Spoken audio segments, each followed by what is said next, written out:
E aí, vamos lá? Vamos voltar aqui. Então, no último tópico nosso aqui, nós falamos sobre a estrutura da Constituição. Então, a gente viu preâmbulo, parte permanente, a DCT e as emendas constitucionais. E aí, como essas normas constitucionais elas são divididas? Esses 250 artigos da minha Constituição, mais os 114 artigos do ADCT, como eles são divididos entre eles? Nós temos uma norma constitucional mais importante que outra? Não. Todas as normas constitucionais, elas são igualmente importantes, certo?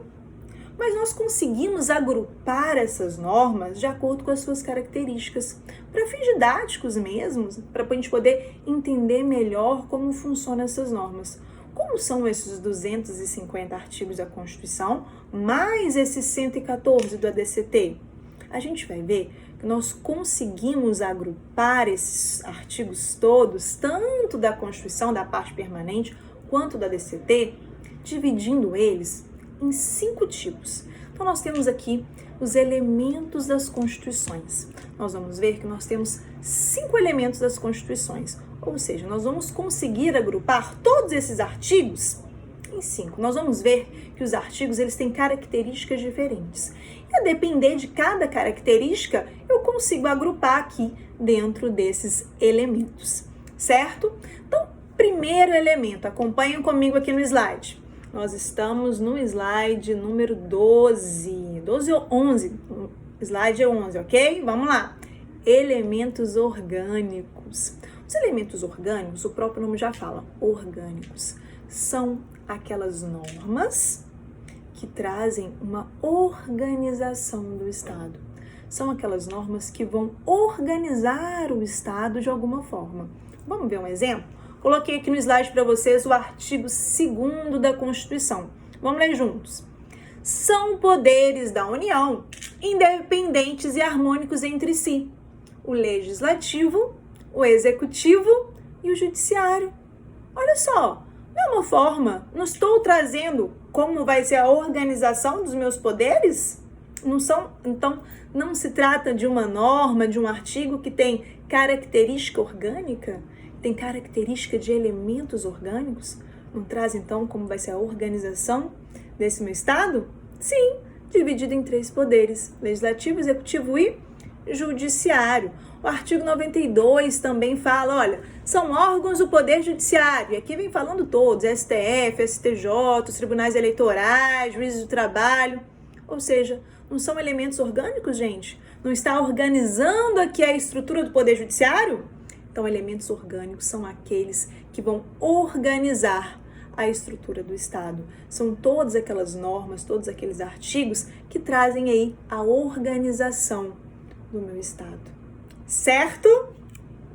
Próximo, elementos limitativos. Os elementos limitativos, gente, o nome já fala, são todas aquelas normas, todos aqueles artigos que limitam o poder do Estado. E limitam como? Dando algum direito para a população. Vamos pensar aqui comigo. O que nós podemos fazer dentro do Estado? Tudo. Não é verdade? O que nós podemos fazer? Tudo, menos aquilo que é proibido pela Constituição. E o que o Estado pode fazer? Nada. Nada? Não. O Estado ele só pode fazer aquilo que é determinação da Constituição. Aquilo que a Constituição fala que o Estado pode fazer. Ele não pode, né? O Estado não acorda de manhã e fala, acordei de manhã. Hoje não quero fazer nenhum julgamento. O juiz fala, não quero fazer nenhum julgamento. Não vou fazer. Pode, gente? Não pode, por quê? O Estado ele tem que agir de acordo com as leis. O Estado ele só pode agir quando uma norma diz para ele agir.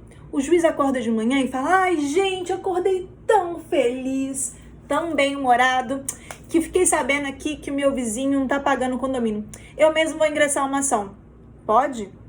Não. O juiz não pode agir de ofício, ele só pode agir dentro dos limites da lei. E nós, como população, o que a gente pode fazer?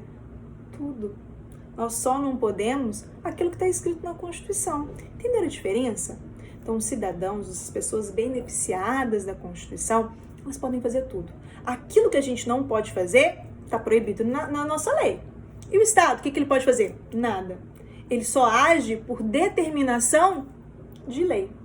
E aqui, os elementos limitativos são aqueles, então, que limitam o poder do Estado quando eles dão um direito fundamental para a população. No artigo 5º, no seu inciso 11, vamos ler aqui comigo, ó. Vou chegar para cá, tá me tampando. A casa é asilo inviolável do indivíduo. Ninguém nela podendo penetrar sem consentimento do morador, salvo em caso de flagrante delito ou desastre, ou para prestar socorro ou durante o dia por determinação judicial, desculpem. Então, o Estado, ele não teve seu poder limitado? Teve. Por quê? Porque a Constituição garantiu para mim que a minha casa é um asilo inviolável. Que dentro da minha casa ninguém pode entrar, a não ser nesses aí 4 situações: flagrante delito ou desastre, para prestar socorro durante o dia ou por determinação judicial. Eu não limitei o poder do Estado de entrar na minha casa? Limitei. Como? Dando para mim, para todos nós, para toda a população, a casa como asilo inviolável. Então, os elementos limitativos, eles limitam o poder do Estado, dando algum direito para a população. Tudo bem? Próximo elemento, vamos lá. Elementos socioideológicos. Até agora, gente, era tudo muito palpável, né? Então, elemento orgânico é aquilo que organiza o Estado. Então, quando eu falo, artigo 92, são órgãos do Poder Judiciário. Uma coisa concreta. Quais são os órgãos? A gente sabe. STJ, STF, TRT, TST. A gente tem ali os órgãos do Poder Judiciário. Então, esses são os orgânicos. Quando eu falo dos elementos limitativos, são aqueles, então, que limitam o poder do Estado. Como, por exemplo, a casa é um asilo inviolável, uma coisa concreta. Já os elementos socioideológicos são aquelas normas que trazem uma ideologia de Estado. São aquelas que trazem um compromisso da Constituição do Estado com os demais. Então, o artigo 1º, ele fala assim pra gente: a República Federativa do Brasil, formada pela união indissolúvel dos municípios, dos estados e municípios e do Distrito Federal, constitui-se Estado democrático de direito e tem como fundamento a soberania, a cidadania, a dignidade da pessoa humana, os valores sociais do trabalho e da livre iniciativa e o pluralismo político. Então, pensem comigo, esse artigo ele não traz ideologias, ele não traz aqui fundamentos do Estado para conosco, para com a população. Pois é, os elementos socioideológicos, eles são esses que trazem uma ideologia do Estado frente à população, frente ao cidadão. Eles fixam uma ideologia de Estado, por exemplo, a dignidade da pessoa humana. O que é? Eu consigo pegar a dignidade da pessoa humana? Não, são elementos abstratos, são valores, são fundamentos, são um compromisso do Estado com as pessoas. As pessoas precisam de ter uma vida digna. Como? Vocês conseguem entender, então? Então, nos elementos socioideológicos, eu tenho a Constituição fixando um parâmetro, fixando diretrizes, fixando fundamentos, objetivos do Estado frente à população, certo? Próximo elemento de estabilização constitucional. Os elementos de estabilização constitucional são aqueles elementos que vêm para garantir a segurança do país. São aqueles elementos que, em caso de alguma estabilidade, de casos de instabilidade, eu tenho normas que vão ali tratar de forma rigorosa aquela instabilidade para que nós possamos voltar à situação de normalidade do nosso país. Se for declarado guerra aqui no Brasil, nós teremos uma estabilidade? Não. Nós teremos as nossas instituições de formas instáveis, né? Nós teremos ali uma desestabilização do nosso Estado por causa de uma guerra, não é verdade? E aí a Constituição traz normas, traz elementos que vão tentar voltar com a estabilidade que nós tínhamos. Como? Vou dar um exemplo. Estado de sítio, estado de defesa. No estado de sítio, vamos para o estado de sítio porque eu dei o exemplo da guerra. Quando aí for declarado guerra no nosso país, a Constituição não fala que a gente não pode matar? A gente não pode torturar? Pois é. Mas e no caso de guerra, gente? Eu vou ficar esperando todo mundo me matar? Não posso matar ninguém. Pode me matar, mas eu não vou ir contra a Constituição Federal, sou professora de Constitucional, e afinal de contas eu tenho que seguir a Constituição ali à risca. Não, né, gente? Nesses casos em que eu tenho uma desestabilização do meu país, nós temos normas na Constituição Federal que trazem pra gente uma estabilização. São normas que tentam assegurar a estabilidade novamente. São normas que tentam trazer a gente para o estado que a gente estava antes, para o estado da normalidade. Aí esse exemplo é o estado de sítio, estado de defesa. O estado de defesa, então, vamos ler aqui juntos. Onde está? Artigo 137, estado de sítio. Presidente da República pode, ouvidos os conselhos da República e o Conselho da Defesa Nacional, solicitar ao Congresso a autorização para decretar estado de sítio nos casos de comoção grave de repercussão nacional ou ocorrência de fatos que comprovem a ineficácia de medida tomada durante o estado de defesa, ou seja, o estado de defesa ficar muito perigoso, o estado de defesa não funcionar, vamos decretar o estado de sítio, ok? E, segunda hipótese, declaração de estado de guerra, ou resposta à agressão armada estrangeira.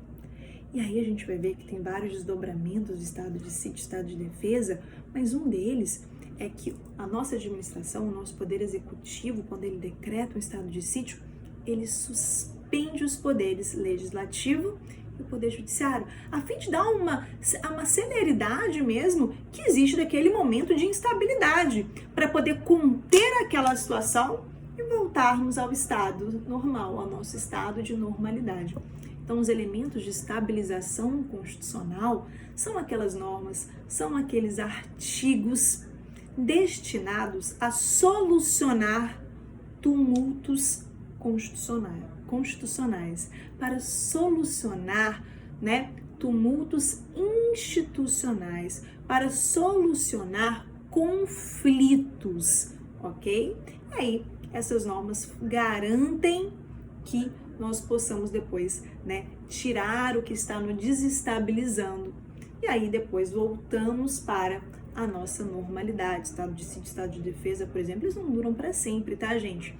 Vamos estudar isso ao longo do direito constitucional, mas vamos ver que a gente não pode ficar decretando para sempre. Claro que uma guerra vai ficar enquanto durar uma guerra. Mas estado de defesa, ele tem a quantidade de dias para funcionar, só pode ser prorrogado uma vez. Se não conteve, vamos para o estado de sítio, que é um pouco mais grave. Estado de sítio também, quando se trata aí, para poder dar essa prorrogação do estado de defesa, também tem uma série de normas a serem seguidas, temos uma data, nós temos que ouvir os conselhos, enfim. Não podemos fazer aí do jeito que a gente quer. Lembra? A administração, o poder público, o Estado, ele só pode agir quando a lei determina. E aí, nesses casos de tumulto constitucional, nesses casos de grande comoção, nesses casos de grande repercussão nacional, em que ficam comprometido o meu Estado, nós temos aí artigos na Constituição que vão tentar garantir, que vão tentar efetivar com que a gente cesse esse tumulto e volte para o nosso status quo, que é o que a gente fala, que era para o estado como estávamos antes, de normalidade. Beleza? E aqui o meu último são os elementos formais de aplicabilidade. Os elementos formais de aplicabilidade são aqueles que vão nos auxiliar na aplicação de outras normas. Então, são aquelas normas que impõem regras de aplicação. Por exemplo, parágrafo único do artigo 1º. Fala assim: todo poder emana do povo, que o exerce por meio de representantes eleitos ou diretamente nos termos dessa Constituição. E aí? Então, pensem comigo se tivermos uma outra norma que precise de um complemento. Então, vai falar assim, vamos ter uma eleição indireta para presidente. Pode, Como que eu vou, interpretar essa norma? De acordo com essas normas, que ela tem uma eficácia plena. Essa norma, ela precisa de complemento, gente. Todo poder emana do povo, que o exerce por meio de representantes eleitos ou indiretamente nos termos da Constituição.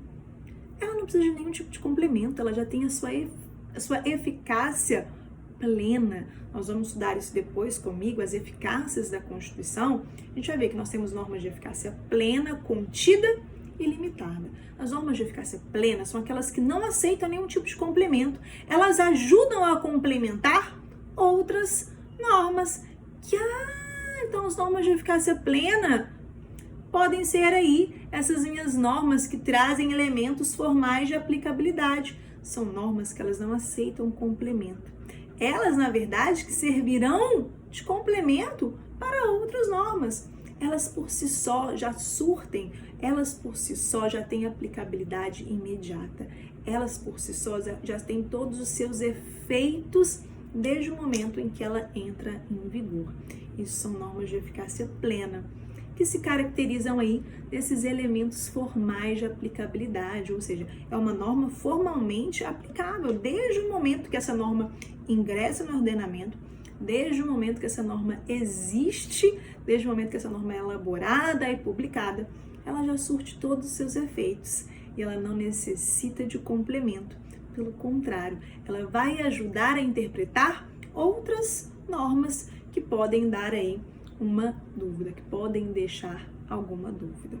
Esses são os nossos 5 elementos das constituições. Lembrem-se, os elementos, então, eles são uma divisão que nós fazemos dentro das normas constitucionais para fins didáticos, para a gente entender que nesses 250 artigos da Constituição, mais o 114 da Constituição, eu vou ter normas que vão servir para organizar o Estado, eu vou ter normas que vão servir para limitar o Estado, eu vou ter normas que vão trazer ideologias do Estado para com a população, eu vou ter normas que vão tentar conter momentos graves que trazem uma desestabilização para o meu Estado, e eu vou ter normas que elas não precisam de complemento. Eu vou ter normas que já são completas e que elas ajudam as normas que não são completas. Queria que vocês fizessem um exercício. Abram a sua Constituição e tentem encontrar artigos que falem aí sobre cada um desses elementos. Nós vamos ver que dentro de todos os meus 250 mais o 114, um artigo sempre vai se encaixar em algum desses meus elementos. Eu queria que vocês fizessem esse exercício como prática para ver se vocês realmente entenderam. E qualquer dúvida, se vocês quiserem, podem me mandar. Professora, olha, coloquei aqui um exemplo para cada elemento. Vê se está certo, vê se eu entendi. Me mandem, ok? Vamos fazer essa discussão juntos, certo? Então, daqui a pouquinho eu venho com o final da nossa aula. Um beijo, até daqui a pouco, hein?